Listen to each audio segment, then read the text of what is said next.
थोड़ा स्मूथ था, थोड़ा एक्सपेंसिव है, लेकिन देखो कोई भी स्कूल हो, आपका टीचर बड़ा वो रखता है, क्या कहते हैं, मायने रखता है, क्योंकि आपका एक टीचर होगा तो आपको आपकी हैबिट्स समझेगा, आपकी ड्राइविंग हैबिट्स समझेगा, आपकी जो रिपीटेड मिस्टेक्स हैं वो उसको याद रहेंगी, ठीक है।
भाईजान कैसा लग रहा है आपको रोड पे निकल के गाड़ी चलाकर फर्स्ट टाइम दुबई के अंदर? फर्स्ट टाइम अच्छा लग रहा है। अच्छा लग रहा है। आपका लाइसेंस बड़ा खतरनाक तरीके से है, तो आप दूसरे लोगों को क्या रिकमेंड करेंगे? अनलिमिटेड वाला लेना चाहिए या फिर पैकेज वाला ही ठीक है? यार मेरे ख्याल से अनलिमिटेड अच्छा नहीं है। अनलिमिटेड अच्छा नहीं है? उसकी रीज़न ये है कि जो है वो थोड़ा लॉन्ग प्रोसेस है, उसका प्रोसेस थोड़ा लंबा है, ठीक है। उसकी वजूहात उसकी जो मेन रीजंस वो ये हैं कि अगर आप पैकेज में जाओगे तो आपके पैसे तो बच जाएंगे, लेकिन मसला ये है कि आपकी जो मिसाल के तौर पर आप फेल हो गए, आपने कोई क्लास मिस कर दी, या फिर जो है आप XYZ रीजंस, आपकी जो नेक्स्ट क्लास होगी ना वो आपको काफ़ी लेट मिलेगी। सही। तो आप ये कौन सा मतलब स्कूल सजेस्ट करोगे? गलादारी है? गलादारी मैं रिकमेंडेड नहीं करूँगा, क्योंकि मेरा अपना पर्सनल एक्सपीरियंस था जो काफ़ी बुरा था। ठीक है। मैं प्रेफर करूँगा एक्सीलेंस, क्योंकि एक्सीलेंस का मैंने वैसे बहुत नाम सुना। वहाँ मेरे कुछ दोस्तों ने लाइसेंस लिया, प्रोसेस थोड़ा स्मूथ था, थोड़ा एक्सपेंसिव है, लेकिन देखो कोई भी स्कूल हो, आपका टीचर बड़ा वो रखता है, क्या कहते हैं, मायने रखता है, क्योंकि आपका एक टीचर होगा तो आपको आपकी हैबिट्स समझेगा, आपकी ड्राइविंग हैबिट्स समझेगा, आपकी जो रिपीटेड मिस्टेक्स हैं वो उसको याद रहेंगी, ठीक है। सही। तो इसमें काफ़ी हेल्प होती है, आप दोबारा वो नहीं करोगे जो मिस्टेक्स आप पहले कर चुके हो। सही। और इट टेक्स टाइम, क्योंकि ड्राइविंग जो है वो कोई भी बंदा डायरेक्ट नहीं सीखता। वो जितना आप चलाओगे, जितना आप रोड पे निकलोगे, जितना अकेले निकलोगे, तब आप ज़्यादा समझोगे। प्रैक्टिकली आप खुद निकलेंगे तो आपको ज़्यादातर पता लग जाएगा। हाँ। ये बात तो सही है। अच्छा, तो आप पैकेज का बोल रहे हैं कि वो एक्सपेंसिव है एक्सीलेंस का, तो ज़रा बता सकते हैं कोई ऐसी अमाउंट जो हमें पता हो कि यार इतने तक हमें जो है इतने तक पड़ जाएगा ये? यार मिसाल के तौर पर अगर आपको ड्राइविंग स्कूल वाले बोल रहे हैं 6,000, सही है, आप 2-3 हज़ार एक्स्ट्रा रखो, फेल वेल के ये वो उसके अंदर आ जाता है।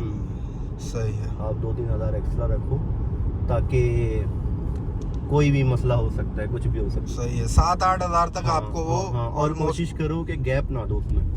सही। कि जितना आप गैप दोगे उतना आप पीछे रहोगे, उतना आपकी जो स्टीयरिंग है, आपका जो वो ड्राइविंग हैबिट है, उसमें थोड़ा सा वो होगा, क्या कहते हैं, डिले होगा। तो भाई आपने क्या पहले गाड़ी चलाई हुई थी? आप पाकिस्तान से हो, कराची से? मैंने पाकिस्तान में गाड़ी नहीं चलाई थी। आपने यहाँ पे मतलब जीरो से शुरू किया? जितना सीखा था यहीं से सीखा था, जीरो से सीखा था। सही। लेकिन लोग कहते हैं कि यार बहुत फेल करते हैं, ये करते हैं, वो करते हैं। मैं कहता हूँ सही करते हैं। उसका जो मेन रीज़न है ना, आपको एक्सपीरियंस हो जाता है यहाँ का। आप एक बार जब रोड पे अकेले निकलोगे ना, फिर आपको पता चलेगा कि यार जो करते थे वो सही करते थे। क्योंकि बहुत दफ़ा भी मैं देखता हूँ कि लोग सडन टर्न मार रहे हैं, लोग सामने आ रहे हैं, मतलब आपको हर वक्त जो है ना देखना पड़ता है, हर जगह देखना पड़ता है। सही तो सही। आपको आपका जो ब्रेन है वो काफ़ी एक्टिव होना चाहिए इस चीज़ के लिए। और आप बेसिकली इसी की ही ट्रेनिंग है जो कॉन्फिडेंस है। देखो गाड़ी तो हर कोई चला लेता है तकरीबन, आप 2 दफ़ा रोड पे निकलो आप चला लोगे, लेकिन आप सिचुएशन कैसे हैंडल करोगे वो आपको आपका टीचर, आपका जो इंस्ट्रक्टर है, आपकी जो डेली हैबिट्स है, डेली जो आपकी ड्राइविंग एक्सपीरियंस है, वो आपको वो चीज़ें सिखाएंगी। सही। तो दुबई में लाइसेंस लेना इजी बोलेंगे इसको या थोड़ा सा? इट डिपेंड्स आप क्या करोगे। आप क्या करोगे, आप कितने हाँ। अच्छे ड्राइवर हो। नहीं, आप कितना सेफ्टी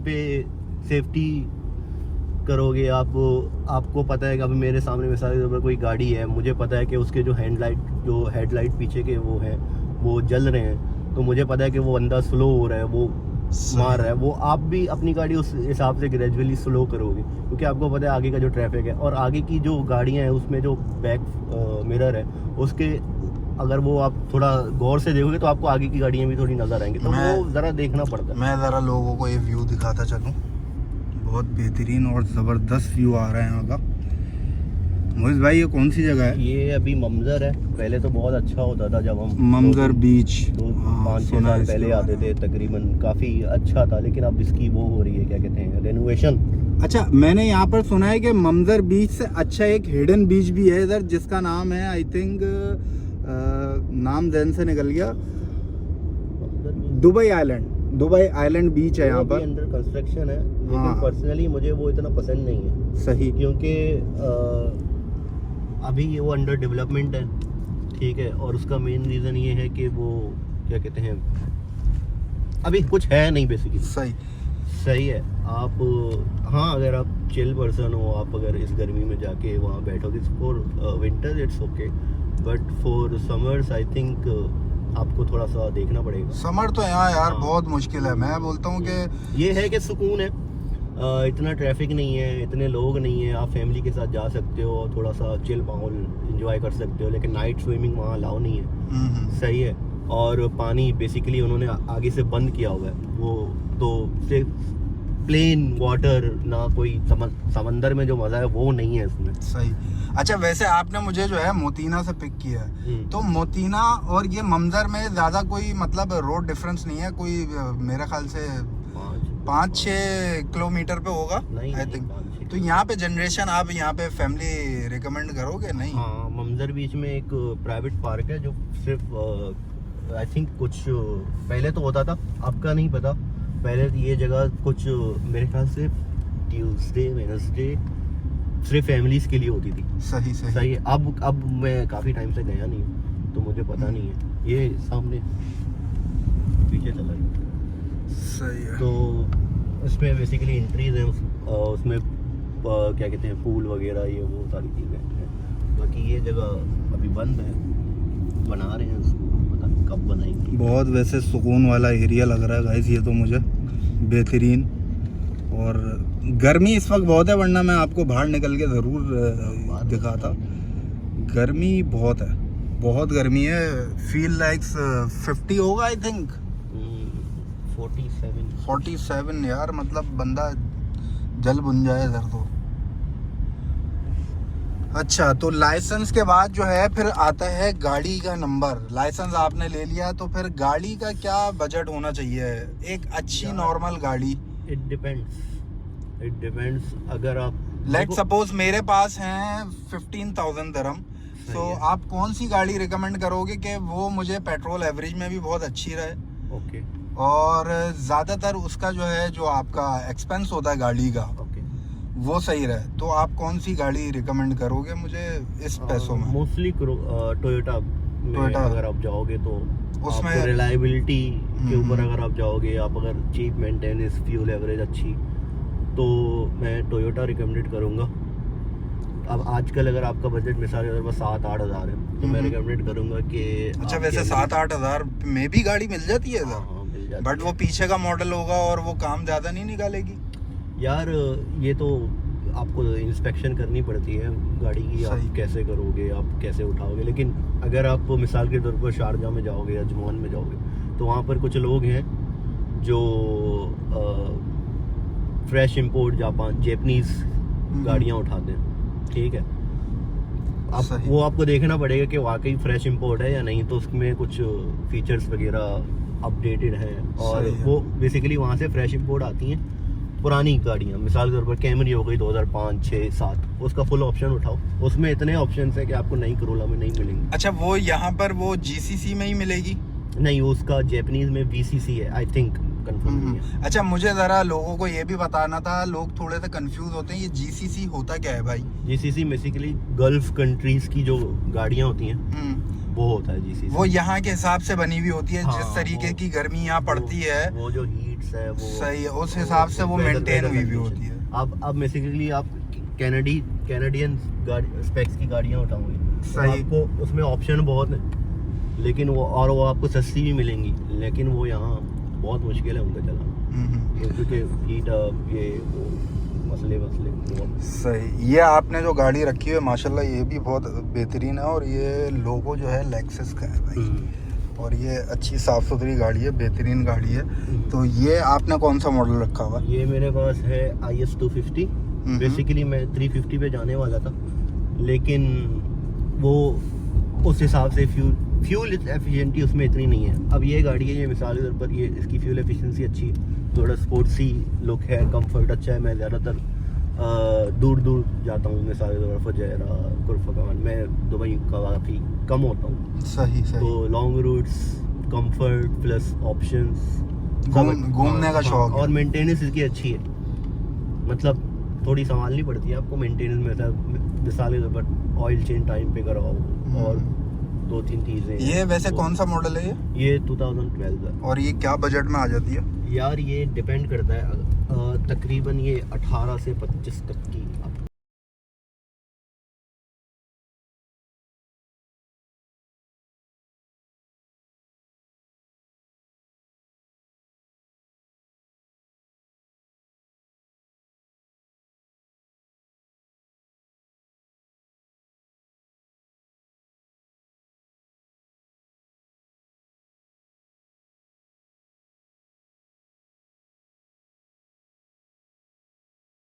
नॉट बैड यार, मतलब लेक्सस 18 से 25 हज़ार में आप यहाँ पे मतलब ले सकते हो इजीली। आप अगर साल में भी सेविंग करते हैं तो आप इजीली ले सकते हैं भाई यहाँ पे गाड़ी। मतलब अगर आप पाकिस्तान की बात करें तो वहाँ आप सोच भी नहीं सकते भाई लेक्सस लेना, वहाँ तो बहुत ही ज़्यादा महंगी होती है। और उसका सबसे बड़ा रीज़न ये है कि यहाँ पे टैक्स नहीं है। ऐसे ही है भाई, वो यहाँ वैट होता है 5%, वो 5% वेट, वैसे कुछ भी नहीं है। ये बहुत अच्छा यहाँ पे सीन है कि यहाँ पर जो है कोई वो वाला सीन नहीं है, इजीली आप चीज़ें बाय कर सकते हो इधर। हाँ, तकरीबन बहुत से लोग मैंने देखे हैं जो नए आते हैं, मिसाल के तौर पर दुबई में, वो कोई अच्छी जॉब में लग जाते हैं, मिसाल के तौर पर 5 से 10 हज़ार एवरेज है। यहाँ पे वैसे मिनिमम एवरेज क्या है सैलरी का? मतलब वो तो जाहिर सी बात है फील्ड के हिसाब से होता होगा, डिपेंड्स ऑन द प्रोफेशन। आप खुद ग्राफिक डिज़ाइनर हो, तो आप क्या सजेस्ट करोगे लोगों को कि आप यहाँ पर आएँ और यहाँ पर जो है ज़ीरो से स्टार्ट कर सकते हैं एक्सपीरियंस लेके? क्योंकि मैंने ये सुना है कि ग्राफिक डिज़ाइनर का एक्सपीरियंस जो है, अगर आप वो कराची से आ रहे हैं पाकिस्तान से, तो अगर वो वहाँ पे आर्ट डायरेक्टर है तो उसको यहाँ पे रिकमेंड वो नहीं करेंगे कि वो आर्ट डायरेक्टर नहीं है, वो जीरो का एक्सपीरियंस होगा इधर उसका। ऐसे जीरो नहीं, बेसिकली उसको एज अ डिजाइनर रख लेंगे, as a designer. UAE experience होना चाहिए, तो यूएई या सही जीसीसी एक्सपीरियंस होना चाहिए। और बेसिक सैलरी खैर पाकिस्तान से तो अच्छी होगी यार यहाँ पर। It depends. सही सही सही। तो ग्राफिक डिजाइनर भाइयों, अगर आप आना चाहते हैं यहाँ पर, बेसिकली जो भी आएगा ना, सही, वो कोई ना कोई स्किल्स लेके आएगा।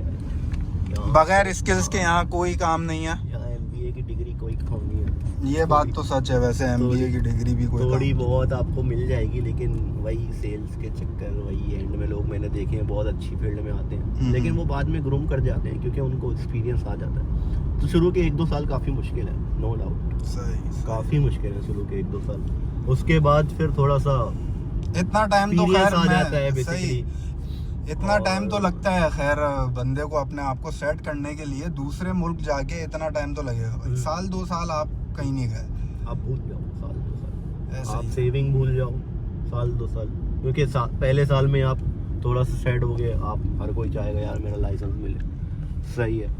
आप कुछ लोग बहुत सारे लोन लेके आते हैं, हर किसी का अपना वो है ना, तो वो उस चक्करों में लग जाते हैं कि यार ये मेरा ख़त्म हो, उसके बाद में कुछ अच्छा, और। मैंने अभी सुना है कि पाकिस्तान से बहुत से लोग जो है यहाँ पे आने की सोच रहे हैं, बट उनका वीज़ा रिजेक्शन बहुत ज़्यादा हुई है अभी इस टाइम पे। ये न्यूज़ मैंने अभी पढ़ी है, आई एम नॉट श्योर कि ये थोड़ी रिलायबल है या नहीं, लेकिन मैंने बेसिकली यूएई की वेबसाइट में है, लेकिन मैंने अभी डबल चेक नहीं किया उसको, तो आप लोग भी कंफर्म कर लें कि यूएई ने अपने वीज़े खोल दिए हैं, लेकिन सिर्फ और सिर्फ उन लोगों के लिए जो पहले यहाँ आ चुके थे, सही है। पहले यहाँ वो लोग काम कर चुके थे और उनका कोई क्रिमिनल रिकॉर्ड नहीं है, तो आप अप्लाई करोगे आपका वीज़ा निकल जाएगा। इसके लिए कोई लेकिन अगर आप कोई क्या कहते हैं फ्रेशर हो, आप नया पहली दफ़ा आ रहे हो, आप पहले काम नहीं कर चुके, विजिट का नहीं पता, लेकिन आप पहली दफ़ा आ रहे हो, तो आपके चांसेस हैं कि आपका वीज़ा रिजेक्ट हो। लेकिन आप पहले आ चुके हो, आपका कोई क्रिमिनल रिकॉर्ड नहीं है, आपके पास कोई क्रेडिट कार्ड डेब्ट नहीं है और कुछ नहीं है, तो आप। अच्छा, मैंने ये भी सुना था कि आपको कोई बैंक स्टेटमेंट चाहिए होगा, इधर कोई $5,000 आप शो मनी कराओगे तो आपको इजीली विजिट वीज़ा आपका लग सकता है। ये टू बी वेरी ऑनेस्ट, मुझे उसका इतना एक्सपीरियंस नहीं है मुझे। सही, तो मैं वो कुछ बता नहीं सकता आप लोगों को। वैसे यहाँ पे कौन सा ज़्यादा टाइम सही है यहाँ पर जो है जॉब अप्लाई करने के लिए? हाँ, जॉब अप्लाई करने के लिए बहुत ज़्यादा टाइम कौन सा सही है? दिसंबर बेस्ट है। Peak seasons basically starting of the year till कोई भी टाइम हो सकता है, लेकिन डिपेंड करता है। यहाँ से पहले आज हम लोग हम आते थे, तो यहाँ पर अब बोट्स वगैरह ये जगह पूरी खुली होती थी, बोट्स वगैरह हम नीचे उतारते थे, अब ये पूरा बंद कर दिया है। अब सिक्योरिटी, अब यहाँ पर हम खड़े रहेंगे तो सिक्योरिटी हमें दोबारा भगा देगी, अब आएगी सिक्योरिटी भाई ये देख रहे वो हैं यहाँ से। यहाँ पे सन्नाटा इसलिए है क्योंकि इस वक्त गर्मी बहुत है। नहीं, सन्नाटा होता है क्या? हाँ, यहाँ पे वैसे रहता है सन्नाटा। हाँ, ये वैसे बहुत से कौन सा लोगों को पता मंजर नहीं है। बीच ही है मंजर क्या? बीच में, लेकिन ये जो बोट नीचे जाते हैं ना, तो ये वो एरिया है। बेहतरीन है। पहले यहाँ पर जेट स्कीज वगैरह ये सारी चीजें होती थी, तो अब नहीं है।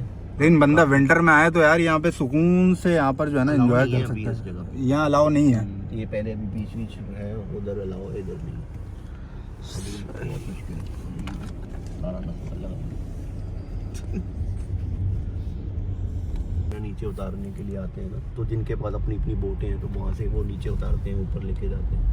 तो बेसिकली ये एरिया उसके लिए सही।